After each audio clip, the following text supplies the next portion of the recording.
We are here today because of the fact which we learned 2 years ago. And we learned that the most severe symptoms of Rett syndrome can be cured. The story was told by Adrian Bird, and it is a story about the mice. And the mice had a dysfunction of the MECP2 gene. And the mice not only had a dysfunction of the gene, but had a full clinical picture of the Rett syndrome. And the mice was not a kid. It was an adult, and not only the adult, but severely sick and terminal. And the story has a happy ending because the mice was cured very quickly after the treatment. This sounds like a fairy tale to all us here, but it is not. It is a scientific fact. And that scientific fact gave us courage to look, which we did not have before, to look this disease in the eye with the conviction that we will win.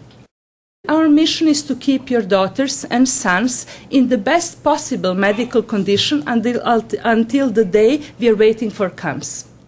I'm a physician, but in my view, education is part of the treatment. And in our cases, that is at least 50% of the battle.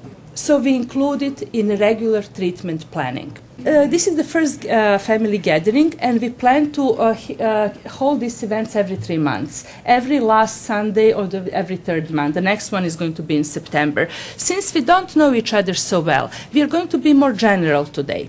And more general means we are going to talk about education. And why is that? It is because some of girls have scoliosis, but not all of them. Some of them have seizures, but not all of them. Something that unifies them, unfortunately, is educational problems. Things you're going through at your IEP meetings, and problems which you're facing, and positive things, and sometimes humiliations, are not written in our medical books. So the point is that we need to learn from each other. We are trying to teach you, but you need to teach us. Our mission is actually Rett Project. And Rett Project stands for Rethink, Education, Therapy, and Technology. We were not able to rethink this ourselves, so we needed allies, and we found great ladies this is the Rett Project team, and basically we are all the same. I'm talking on behalf of them, not as a director of the center anymore, because we all had different contribution. So our mission is really that through education and outreach, we transform teaching expectations, and more importantly, end the perception that those with Rett syndrome are unable to learn. These are our goals. The goal is to address educational system in New York City. To start with New York City, I will explain later why. In order to do so, we need to gather facts. We need to gather facts, and we need to learn and tabulate, statistically analyze your feelings. Therefore, we created a survey. So we actually want to provide data. We want to indicate most urgently needed educational adjustments. We want to provide support for families, but also for educators, because they do want to teach. They are frustrated because they don't know how. Rett syndrome is a rare disease, and they actually welcome support. We want to develop educational guidelines which will be introduced before each new girl or a diagnosed patient is evaluated, and to stimulate research. But we need basic data. We need the ground floor in order to build the tower. Why New York City? New York City because of the number. New York City has the largest population of public school children in the country. There are more children in New York City public school than residents in 8 U.S. states. There are over 150,000 children with special needs. Demographics, when we calculate, there are almost 400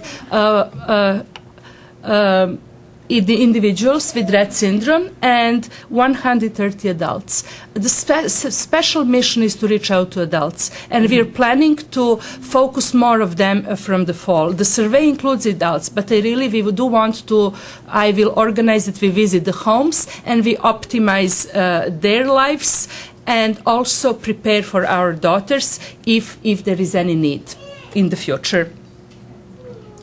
A survey has different questions: therapy intervention, communication, meetings, IP, adults, etc. Now just a few examples of questions. These are facts and feelings. Is your adult child's privacy and modesty respected during toileting, diapering? Is she capable and safe? Are those closed? These are basic human needs, and we need to address them. We need to treat everybody with respect. And unfortunately, from what I hear, it is not always the case. Sometimes people need a reminder, but we are happy to give them that reminder. This is the fact. The Department of Education or Day Center was reluctant to provide communication devices, which we hear too often. Or once my child aged out of early intervention, it was difficult to obtain needed services, which is not your child's problem.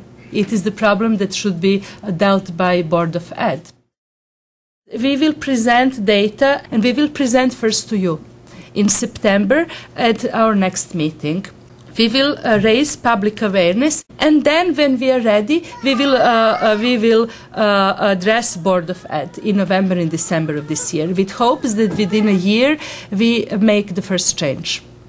And then if we set the stage, a change has to come, because we are right.